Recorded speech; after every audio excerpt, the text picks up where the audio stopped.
uthe usuka eDondon. Yes. Okay, I see. So yeah, ngikhulela eDondon. Was born in Dondon. I grew up there. I'm actually last born in a family of 3 boys. My siblings are boys. So last born, grew up there, raised by both my parents at first, until of course they encountered some challenges themselves and they had to separate. Yeah. Okay. So as they separated, umama sahamba no mama, as you know, abantwana bahamba no mama. Exactly. Yeah. Sahamba no mama ke saya now besihlale eLofela. It's a small distance from eLofela to Edondon. So we moved to Edondon. Okay. Edondon now, that's where we live with my mom. Nakhona sihlala in the back room with ugogo. Because really umama didn't work, didn't have anything, so sihlala ku back room kagogo. And then umama as asazama ke wahamba naye wathola istand sakhe wakha ke indlu yodaka. Okay. Indlu yodaka. So I grew up in indlu yodaka until sokusokola nje into no into vele engiyaziyo into yami no into engiyaziyo into uma ngibona right now ngifukuza ngihasila ngenza zonke lezi zinto. It's because there's a life that I don't want to go back to. There's a particular hustle spirits that I've learned from my mom, and my mom's story is also just another phenomenal story. Is she still alive? She's very alive, yeah. Okay. Very alive. She graduated for the first time, Magana 48. Graduation for her first time graduation. My age. Yeah. 48 was the first time I graduated. 49 was graduated for the second time. Wow. At 49, she got her job for the first time. Her first formal job was when she was 49 years old. Sure. Now our lives, impilo yami, mina ne family yami, me and my brothers and umama, it basically iqale ngo 2015 when my mom got a first formal job as a teacher. Oh, as a teacher. As a teacher. That's when we started now, okay, now we are people. So she's a book on her own. Trust me, she had to leave Eskolweni under 16 because she was getting married. So ma getting married, she had to leave because Ubaba was like, I don't have a so she had to leave school from 16 until 40s, because at 40 that's when she went back to school. So history sake is another phenomenal story, and that's where I draw my inspiration, and that's where I draw my hustle spirit to say actually there's more out of life, and it doesn't matter how long it takes. So yeah, I'm at Dondon, and then I moved to Gauteng in 2010 for the first time in 2010, and hamba lapho I had to decide, do I stay here? And at that time umama besekana aphumile na endlini sekayohasila hlala with his stepfather son. Okay. Now it's a child-headed household now. Ibanjwe yithi singabantwana. I had to decide, do I stay here? Let me go and hustle.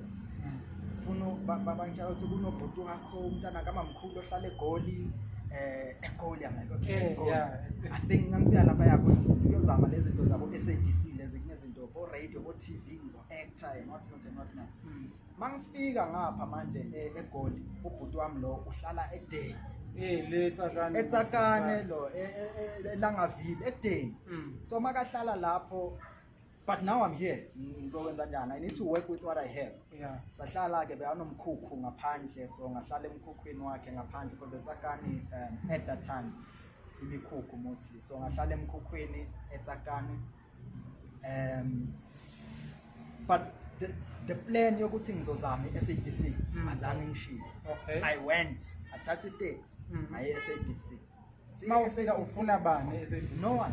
Basically no one. The only person ebengimazi osebenza ku media nakhona bekasebenza eSABC, but nakhona nangifika angizanga kuye because bekaseZimbabwe at that time. Thula Sizwe Simela. Oh, ngiyabona. Yeah, he's a journalist. He's from the village lapho ngibuya khona. Oh, he's from Exactly from Edondon. So my mangifika la obviously bengingezanga kuye, I don't have a qualification, I don't have anything in kuya ku matric. So mangifika I just went SABC, asked around the reception ukuthi what's happening? I mean, But I will specific nothing. Yeah. So check and you know, auditions awekho in Uyiphethe kwayo ne-CV. nothing. Ngihamba nje ngimi. Yeah. Mangifika lapha okay reception bathi okay usisi Rebecca Malope uyashoot ishow yakhe manje nibafuna vele ama extras. Oh, abantu abazoqhamuka vele ama nje. extras. So usisi Rebecca beyashuthela kunelo Auditorium sort of. auditorium. Yeah. So they needed people to fill the auditorium. Oh, then So I'm here. I'm at reception. ku-TV manje. So now bathi hangena yangapha studio 11 studio 11 ngithi great. Mangifika studio 11 vele abantu bangena you are being ushered inside. Hlalani okay uma nithi yeah so that is what I was doing. So and I did that actually as because I used to now live at Sakan and come to Joe's Okay. at SABC Yes. for all the shows. There was Sis Rebecca, there were other shows that also needed. Now, was a permanent, what do you Trust call this? me. A permanent Extra. Yeah, I was an extra. Proper extra. But Very loyal, very loyal. Uyakuthola khona ukudla for as an extra. I mean, nothing. Nothing. But luckily, as a CPs, Nalento Leo, generations as well, they needed extras and all. So, slala nalapo and serving the food because I mean we're available. We're not doing anything, you know. So we're serving food. And then my plan was to also just let me take steps into it. There's nothing. So I always take steps into whatever I plan. So if I'm planning, for instance, in that particular instance, SAPC, I can't just sit at home. It's my plan. Apply. SAPC.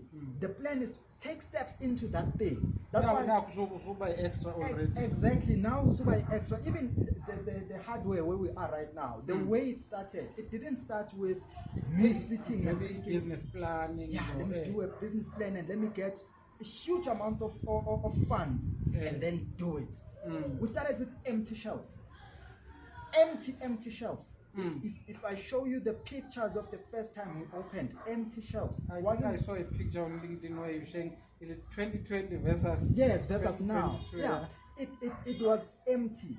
But what we had to do was to take the steps towards where we are trying to go.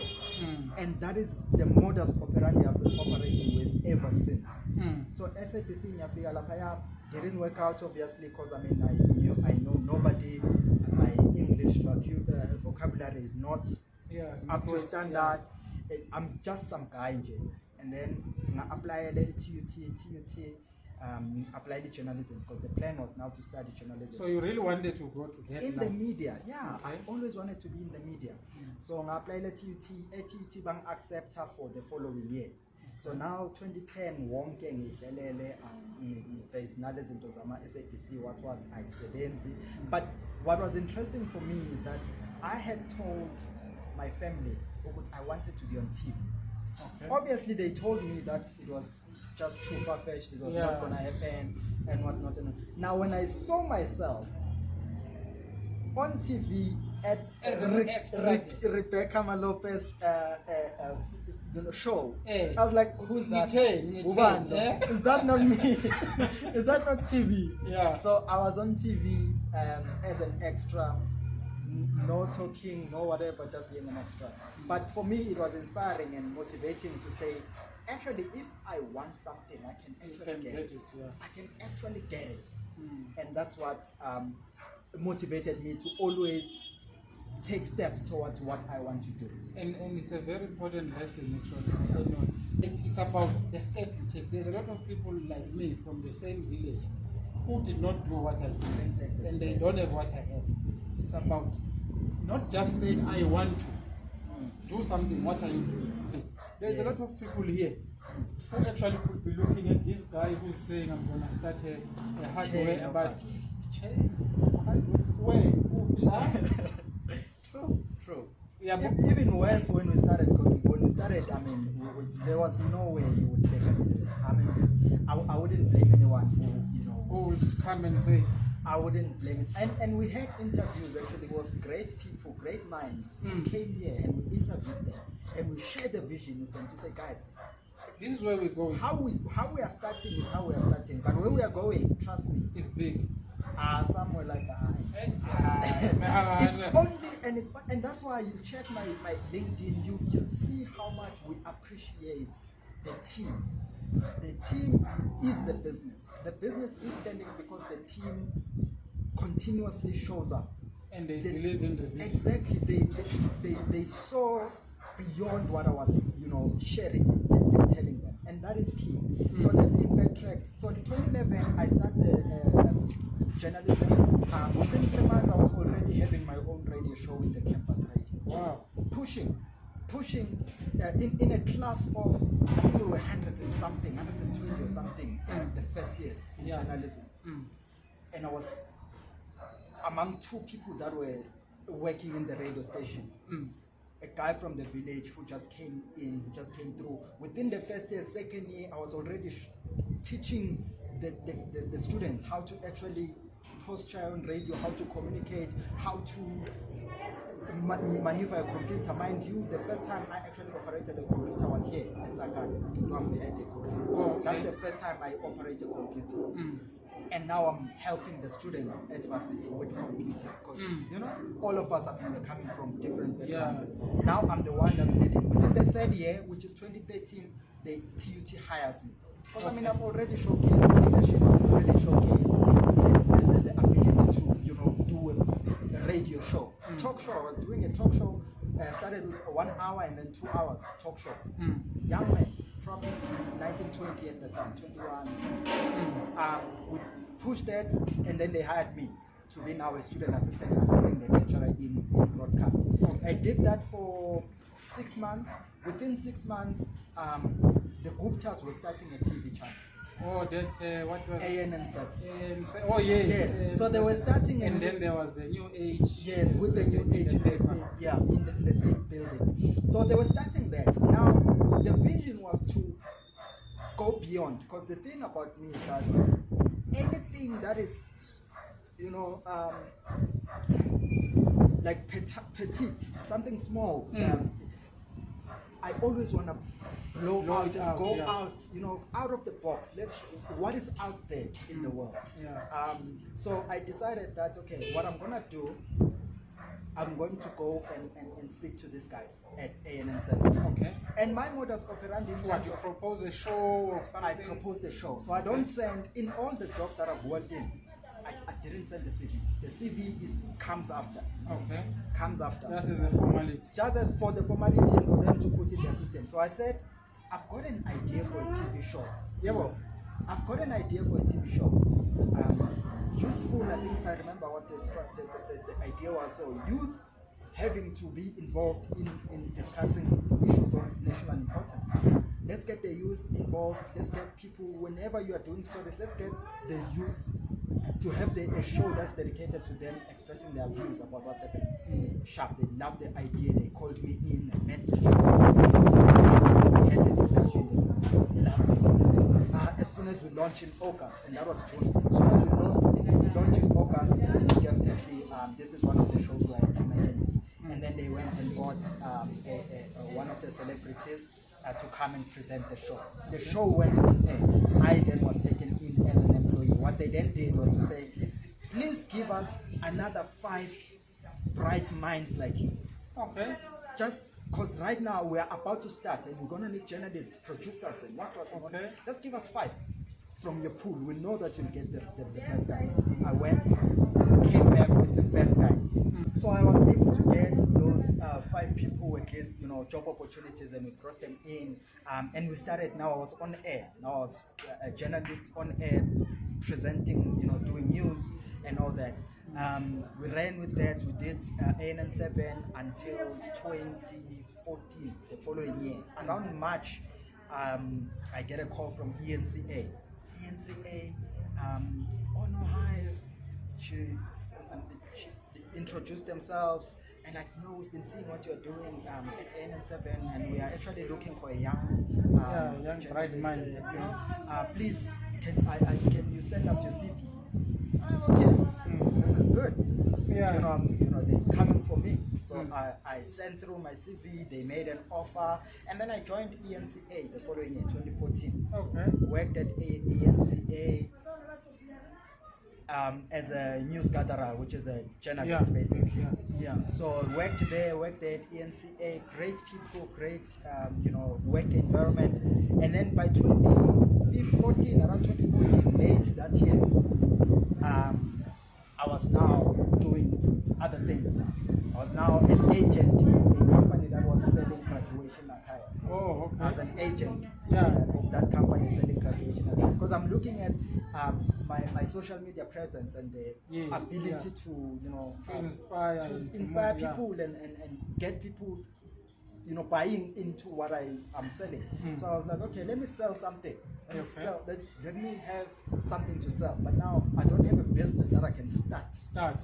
So let me get someone who has a business, and then I will sell whatever they are selling and get a commission. My girlfriend at the time was staying at rest. Staying at rest. So I go to this lady who's manufactures the graduation attires. Give me the product.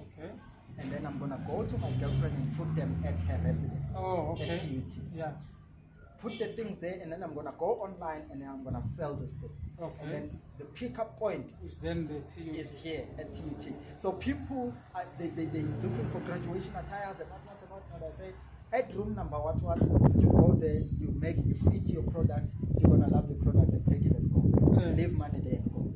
They go there, they fit. Everything nice, they love the thing, they pay, they live. We made a lot of money from that thing, me and my girlfriend. We made a lot of money. Because during graduation seasons, just imagine how many people are graduating. A lot of people are graduating. Some are hiring the thing, bringing it back, and others are buying. And whatnot. Just one single attire with the gown and the hat and the belt, that's 1,100, 1,200. And it's been manufactured by someone who, our commission, my commission was sitting at 18% of the sale. 18% of the sale. We collected all the 180s. And at that time, obviously my girlfriend is still young. So she's young. Just needs pocket money. She's just there at rest. And also I'm just, here, I'm still a journalist at the time at ENCA. There's money flying in. Money flying, those 180s, those people hire, because when you hire it's much more stable. It's like 400 rand, 500 when you hire, and you bring it back, you take it and rent it out to someone else. We made a lot of money from that. Now we had to sit down and decide after the graduation season to say, what do we do with this money? This money is here now. We're still young. She's from a village, I'm from a village, so we're not anyway flamboyant. Exactly. We just don't care about how we look and whatnot. So the decision was actually what we're gonna do. We're going to open our own manufacturing factory of these things. So we're going to take this money. We cut the move away from the being the middleman. So we went and bought machines, the sewing machines. We bought sewing machines with the money. We took the sewing machines, we went and rented a double garage, and then we put the sewing machines there. We went and on the hunt for people that know how to sew.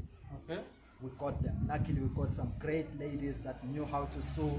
They sat down, they woke up every day coming to work. At the time, I was 23, 22, 23, 24, around those ages. They came, they worked, and that business just picked up. That business picked up. We were supplying all across the country. We knew the belts at DUT, what belts they use at what faculty. Each faculty has a different belt. We knew all the belts. What we did was to go and buy all the belts, bring them into the factory.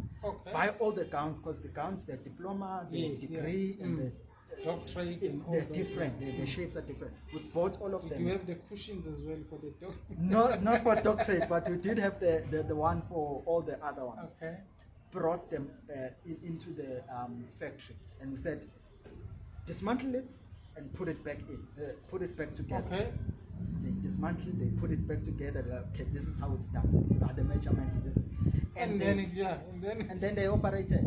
Wow. All that I had to do, and in all the businesses I've started, all that I have to do is to go out there and sell the vision so that the people can get customers.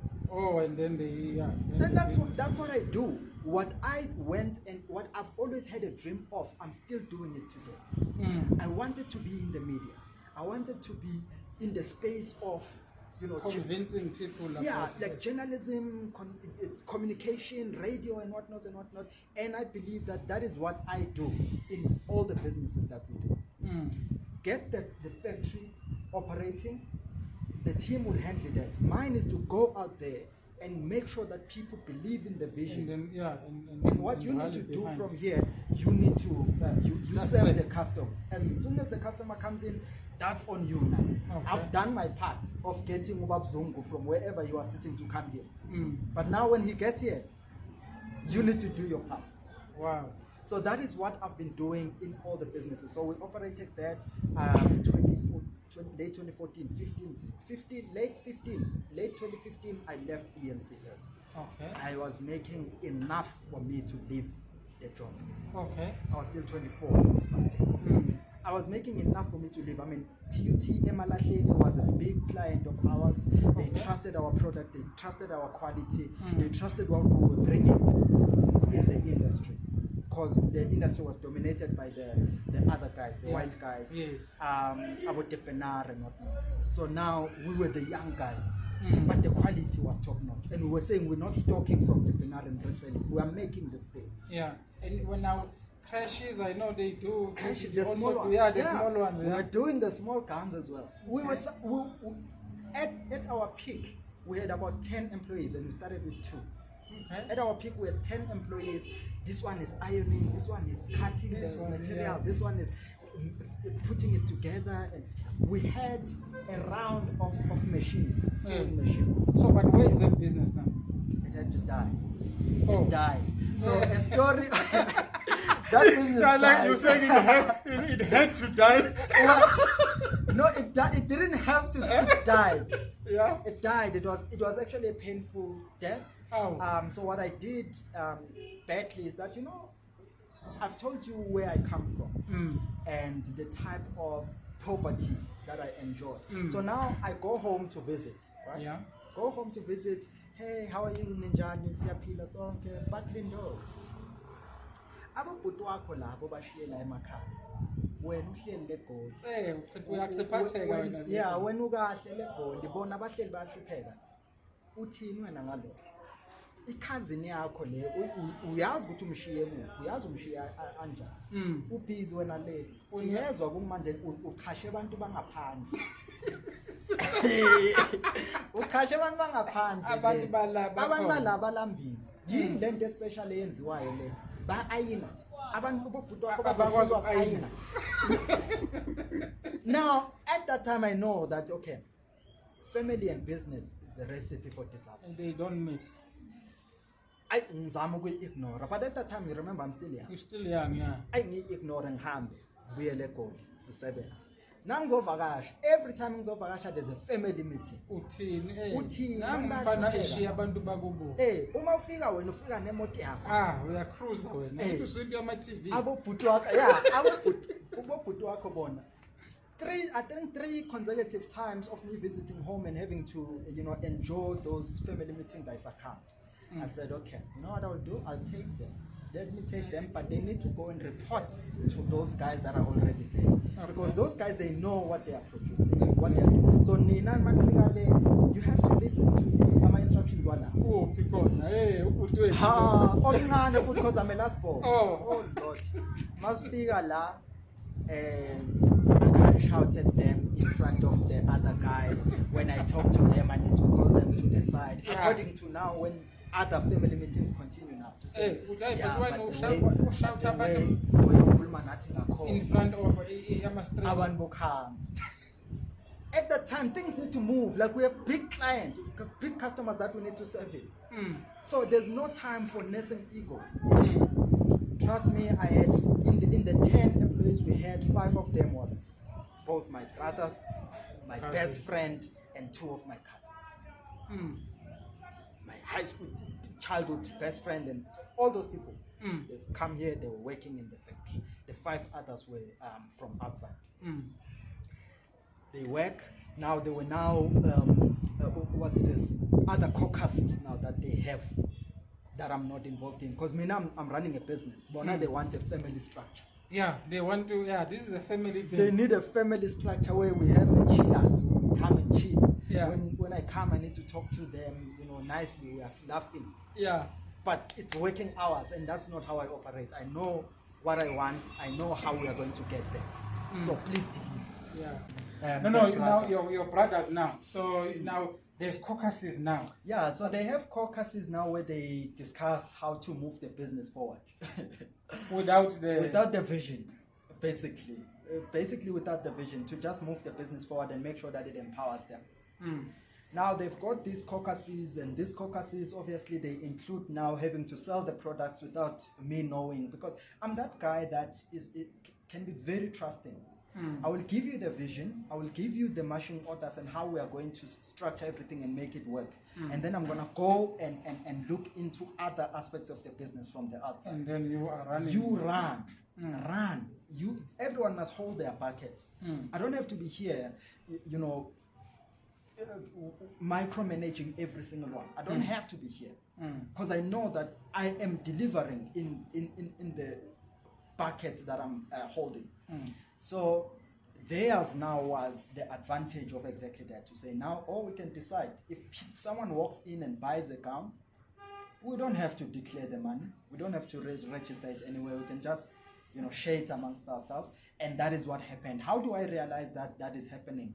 When now they decided, so at times I would get a request. I'm out there, I'm online. People are contacting me, and then I transfer them to the shop. Contact me, and then they tell me that, I need 4 attires, full set attires. I'm like, okay, that's great. Here's a number of the person you need to speak to.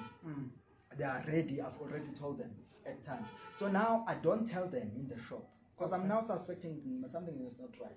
So I get your order. Ubab Zungu need attire of 4. I say, Bab Zungu, na number naz.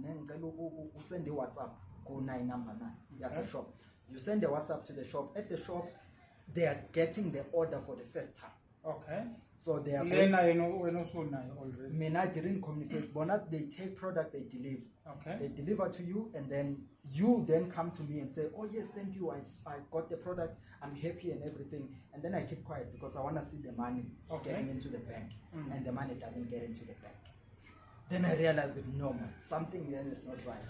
And that happens. The next thing, how we then die as a business is that as that was happening, the stock is now I'm realizing at the end of the month when I need to pay salaries, because all 10 people were receiving salaries. I make sure I don't compromise on salaries, whether family or whatever. Now month end, now I have to scramble now. Yeah, there's no money in the bank. Product is gone, but there's no money. Okay, pay salaries sharp. Now they go and make a delivery in the same scheme of not declaring it. Go make a delivery en route from Social Move in their delivery. They were using my car, the car that I was driving, because that was the delivery car. They come back, pass by the nice place where they can get good, nice drinks. And then they got their nice drinks, and then on their way back now to home, they crashed the car. Oh. They crashed the car onto someone else's car. Yo. Now, hopefully it was insured. Which insurance is going to budge when it's after hours? After hours. This person is flat drunk. Yeah. They don't, they can't remember what happened. All sorts of stories of how the actual thing happened. So I settled the third party. Because the third party, what they had done is that they had also beaten up the people that were in the car. Oh, your car? The people that were in my car. Okay. They beat them up. I now am finding them in the hospital. So they're in hospital now. I have to worry about them in hospital. And all of this. And the car is wrecked. It's a write-off. The other person's car is also messed up and whatnot. Now I have to go back to the business. In the business, funds. Yeah, we are actually actually low on funds. We're very low, and that's 2017. Remember, we've been operating since late 2014, 15, 16, 17. So basically, I realized we don't have money. So we've run out of money in terms of the business. Now I'm taking money from the business to go and settle that guy's car, and I'm just pulling mine into a what's that scrapyard for now, because you know it's bad. It's bad. So I settled that guy, those guys, and I just dissolved the whole business. Asked the staff members to say, guys, I'm sorry, but right now I don't think I'm in the right mental state to continue with this business. Everyone must go home. So where are they now? So my brothers, they went home. yeah. And what do they say now? The same thing. Well, now they are wishing. There are no opportunities now. I know, opportunities, but it's really hard. And for me, because it hits home, because now they have to be taken care by my mother, who I would love for her to just enjoy her life after dating her. Her job so late. Yeah, what I would love is for her to just enjoy, just sit back. But now she has to take care of their kids, take care of them, because they are in the same neighborhood. Yeah. I'm the only one who's left outside. It's just bad. So 2017 I closed down, and then within a month. So you didn't sell the business, you just closed them. I closed. I honestly just And the machines, I sold them. I remember I was listing them on OLX, and the Facebook Marketplace had just launched. Okay. Facebook Marketplace, it was just a painful transition into nothingness. Now I'm left with nothing. That car, I'm left, because I was still paying it, 90,000 rand in debt on that car. 90,000 rand in debt.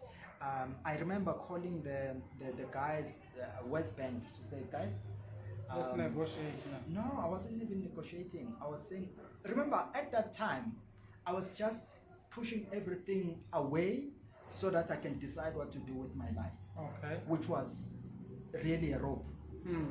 At that time, I've got a 1-year-old, I think at the time, 1-year-old daughter. Married already or not married yet? Okay. Before I got married after reading your book, Which I one? got the book. The why are you getting married? Why are you getting married? Yes. Where did you get it? I bought the book. I bought Why Are You Getting Married? I can't remember. You don't remember where? I've got it even now. Yeah. I need that book. Trust me, I read his book. I remember I was still staying that side. I took that book, and my wife went home for December. My girlfriend at the time went home for December. I said, I'm not going anywhere. I'm not going anywhere. I'm sitting here. Took the book, and I read the book. I started just reading the book. Reading why are you getting married, and it gave me all the things. Oh, that book was the one for me. That made me actually convinced that actually I'm doing the right thing of taking this woman who was my girlfriend, and we've done all these nice things together. We've gone through all these things together. I'm marrying her, so we got married. But 2017. Actually, we just yesterday.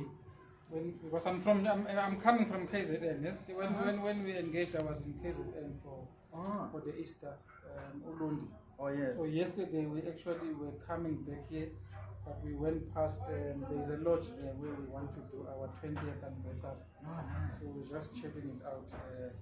Nice. All those things. So December, actually you are invited. I'll send you an invite. Great. So December 3rd, we're celebrating our 20 years of being together. Nice.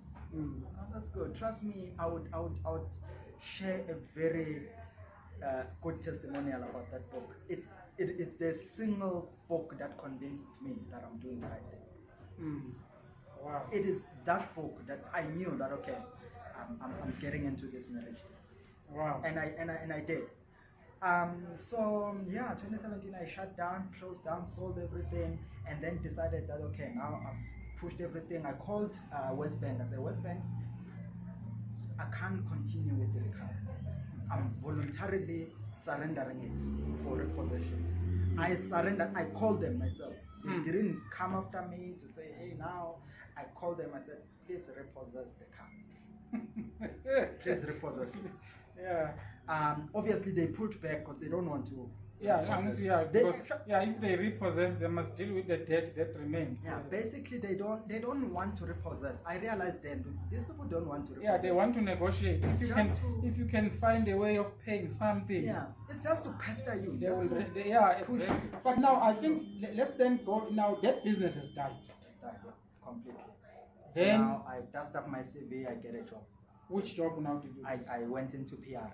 So I was lucky. I got a job at a company called DNA Brand Architects. Okay. That deals with PR and marketing. It's an ad agency. Oh, okay. Run by an amazing entrepreneur, Sylvester Chawik. Amazing guy, amazing entrepreneur, and all the teachings that I've learned in that job basically is what we're implementing here in terms of the structure of how to put together a structure, how to create a culture for the business, how to run all the ads and the adverts, that all the things that we are running now. They are lessons that I've learned professionally now. What I was doing with the first business, it was just using collecting here and there. I know that okay, I'm a journalist, I can speak, I can do this, I can post, I can write and all. 2017 I lost everything and then I went and looked for a job and I got it. Okay. Because I had a backup of the qualification. So I pulled up the qualification, got a job in PR and communications. It's more or less the same thing with journalism. It's just that this time we're on the other side, feeding the journalists, giving the journalists the content. So where is that DNA now? Is it still DNA? I worked at DNA 2017. I mean the business is still there, the agency. The agency, it's highly, it's very successful. It's a very good PR agency right now in the country, black owned. Okay. I worked there 2017, from 2017, 2018, 2019, 2020. 2021 2021 last year early last year we agreed on a separation. Okay. Because in 2020 I had then started this business. 2020 I had already started this business and I had right in the middle of COVID. Right in the middle of COVID, and at the time I was expecting my second born. When we agreed on a separation in that job. Basically, they retrenched me, and then I had a baby boy on the way. I had already started this business. Now, for me, it was now. There's no time to now mess around. It's time now. It has to work. It has to work. Now it's time to bring together everything I've ever learned. And just. But now tell me, are you now married then? When did you get married? Yeah. So married in 2018, 2018. Okay. Yeah, 2018. That's when I actually got. And your wife, what does she do? She's a teacher. Oh, she's a teacher. My wife is a teacher. So she was working from 2016. Okay. Mid 2016 around there she was working as a teacher. At least it's not like there's no income at all. No, it's not like there's no. So that's another advantage in my life, and I take advantage of my unfair advantages. And it's very important. Always take advantage of your unfair advantages. When my mom got a job, I knew that okay. At least mom was sorted. Mama, you're sorted. Just give me just one chance. I'll chip in wherever. I'll chip in and help. I mean, we've built her a nice house now. She's got a very nice, beautiful house. I just came back. We did a nice, building cupboards and whatnot. But I know that I don't have to worry much. My mom, love you. With what you get, I mean, you're not paying a bond. You're not paying a lot of things. Exactly. A teacher. So please let me try and build something. Help the others. Your kids there. Sort out your kids and your grandkids. My kids and my kids and my wife. Let me fight this side. So that is an unfair advantage that I have. My wife works. She goes to work. I have the advantage of being able to build what I'm building. Because I know that okay, she's there as my backup if things don't work out. There will always be a plate of food. There's I've got my qualification if things don't work out. So I've got people, my mom, my wife, who are just supportive and amazing women in my life that are just allowing me to go and do all the crazy things that are running in my mind. Got married to her.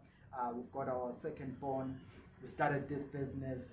We had real estate. Right now we have talking about around 5 properties. And so what kind of properties are these? Yeah, so we focus, so it's properties, and then we focus on the rental units in terms of back rooms. Oh, okay. So our strategy is that we want to build affordable rental accommodation for low-income earners in townships. That is our strategy. We build back rooms, cottages, apartments. So we've scaled it so well that we have a room, or we have a rental units for every market. Oh, okay. So if you are a back room and you want something for 1,000 rand, 1,000, you get it. You've got it. If you have 2,000, you've got it. You've got 4,000. You need something for 4,000 with a separated bedroom and separated kitchen. We've got those ones. And then properties like full house. Okay. We've got those ones as well. So So are you building or you buying? we obviously build. We buy the property, and then our strategy is that we buy the one with a big enough space for us to extend. Yeah. Okay.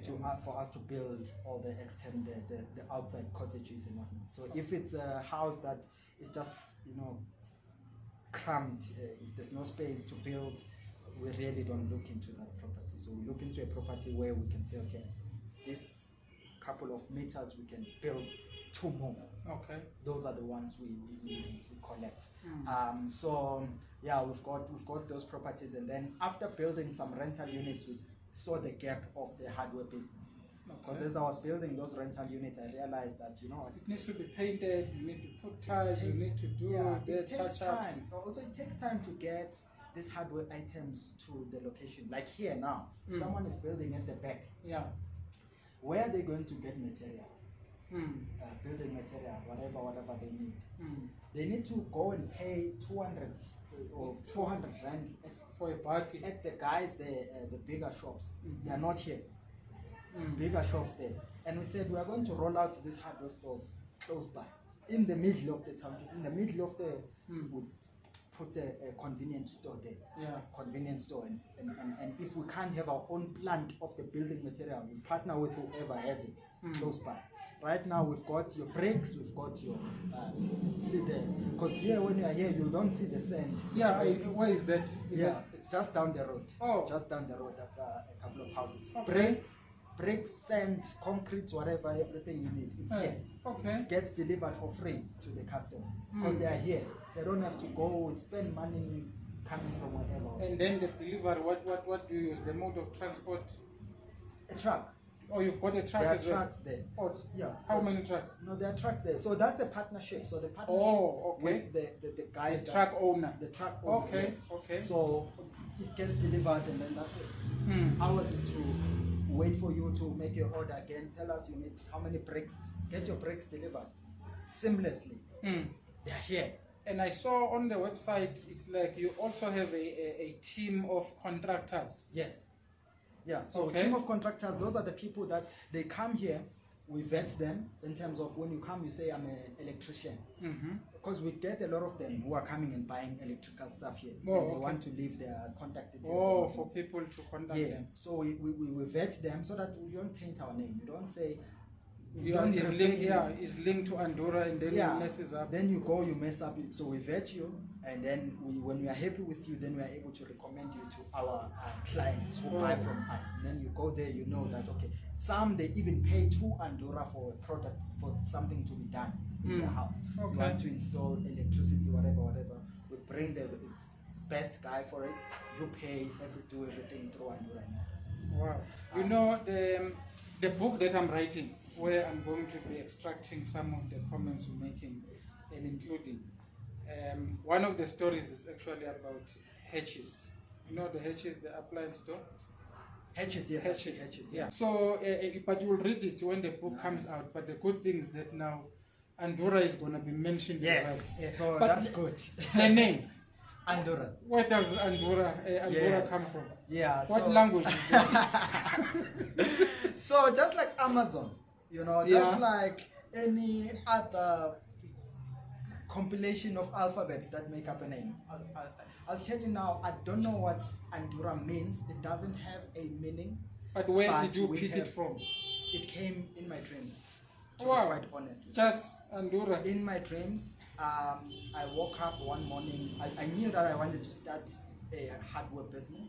Okay. I just knew that I didn't want to call it in the same name. Lindo Lindo Hardware, Hardware, or whatever, something self-centered, or even go into the trade of After12 hardware. Yes. So it can be also 24 hours. Actually, hardware. it's the only business that has a different name than all the other businesses. That's After12 Group, After12 Communications, After12 Properties, And After12 then Logistics, Andura. and then Andura Hardware. Just out. The only one. The reason for that is two reasons. One, I wanted this thing to scale so out of proportion that there's nothing to link it to. Okay, it's just on its own. It's on its own. It's not a Lindo thing. It's not a Lindo thing. It's not an After12 thing. This thing is by the people that work it and for the people that work it. And it's not a Lindo thing. So that's the business I wanted to build in terms of the hardware. Now, when the name landed on me in my sleep to say Andura, first I wake up, I don't know what this thing is or what it means. I had to go and research it myself on internet. What does Andura mean? So as I woke up, I realized that the name, I don't know what it means. South African, but it's there. Luckily, it was there. Now the name Andura represents four things. Okay. And which are the four things we have integrated now into the values of our company, which is enthusiasm. We're very enthusiastic. You look at the team and the things that they come up with, and they're very enthusiastic. They serve the customers with so much enthusiasm, and they do everything. You look at, I'm actually not doing justice when you compare to the things that these guys are doing. Very enthusiastic. Versatility. Versatility, we are very versatile. We are not, that's why the name, the hardware, the business is not even registered as Andura Hardware. It's registered as Andura. Just Andura. Because we know that that Andura on its own, it's a group of companies. It's a group of other ventures that we are about to unleash. I mean, now we have tapped into our own branded products. So we're going to have a lot of those, a lot of other ventures on the sides in terms of, I can't mention them because he's got very good ideas on how we're going to scale up into other things. So very versatile and also unconventional methods. I mean, you walk around the township and visit hardware stores in the township. None of them does things the way we do them. None of them, operate at the level we operate in. Don't compare us to the danger we find ourselves with how we are operating is that we now get compared to our build it. Cash build. When they look at us, when you see us, you think, okay, I'm going to Andura. It's the same thing. It's the same thing. Cash build and honestly, if we're being honest, that's not where we are, and that's not what we want to do. Actually, to be quite honest, we don't want to be the big building, cash build and whatnot. We need to do things the unconventional way. There's a product that needs to get sold. That's what you are within the township. Within the town, people need to be served in the township. People need to take a wheelbarrow and walk into a hardware and get there. They don't need to take transport to go. So we do things the unconventional way. Our marketing, second to none when compare to our peers, the people that are at our level. Second to none. Our hardware, the marketing, everything that we do, the look and feel. In other hardwares, you stand outside there. Just like by the butler, you stand outside. The old tea room in the village where you have. Remember, actually, the shop I grew up seeing, where I grew up was like exactly that setup where you've got a counter, but behind the counter, there's books, it's a stationery, it's a normal grocery shop, and there's a bicycle hanging there. The whole lot. It's still that in the township. It's still that, and we are not that. We want you to come in, feel the experience the space. decide that, oh, I was actually walking around my house, I came across this challenge, now I want this. I came for a silicon, I came for a thinners, but I want this. We want to give you that space and that space to do that. So we're doing things the unconventional way. And the last thing is agility. We work with speed. We work with speed. We are not laid back. We're not a typical township business where you can, Tomorrow is no hadah. Tomorrow is still another day. We don't work like that. If you request a quotation now, in other hardware stores you may not get it today. With or us, not even get it. You may not even get it. With us, we are very agile. And when we take decisions, when we come up with ideas, and we're very agile in making sure that we implement them. So the word ANDURA represents enthusiasm, versatility, unconventional methods, and agility. And that is the values of ANDURA right now. A definition of the word is not there. Yes. No, we can talk the whole night because you are the journalist. I think we've covered. Yes. Now, the After 12, you're saying it's then the name of the property entity. Yeah, so After 12 was basically, so remember when I suffered that whole loss, so I suffered even reputational damage. So the whole company was called Ipupo. So it was about a dream. It was a company, all the companies around the time, it was Ipupo this, Ipupo that. Okay. So then what then you proper ANDURA? When that suffered reputational damage in terms of now there were monies of people that were taken and I didn't know when now everything had shut down. I was getting calls from people who said, hey, where's my money? Yeah. I paid for these gowns. Where's the thing? I paid for this. So the damage was so big. So I shut down everything. I went into hiding for a little bit of time to run away from all that. And then when now I couldn't run away from this entrepreneurial bug that kept on following me. Because I told myself then that if you ever see me starting a business, hang me. Because I'm never. Can you bring a rope? Let's hang I it. am never. Because I am never starting a business ever again. That's what I told myself. I am never starting a business ever again in my life.